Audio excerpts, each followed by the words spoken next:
कर रही हो तुम यहाँ पे?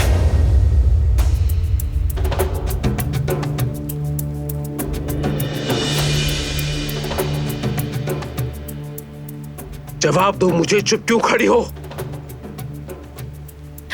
मैं जिहान को देखने आई थी। अगर मैंने तुम्हें अपने पोते के पास भी देखा तो मैं कसम खाती हूं कि मैं तुम्हें हरगिज़ नहीं छोड़ूंगी। क्या हो रहा है यहां? तुमसे कहा था आराम करो, तुम यहां क्यों आई? मुझे जिहान की फिक्र हो रही थी इसलिए देखने आ गई।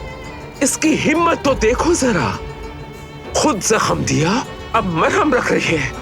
तुम मेरे पोते से दूर रहोगी, उसके करीब भी मत जाना, खबरदार। कमरे में जाओ।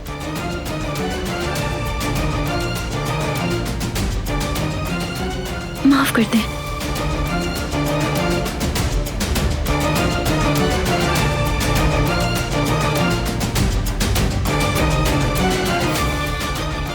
अगर मैंने कभी इस लड़की को जिहान के करीब भी देख लिया तो इसे तुम भी नहीं बचा सकोगे बारान।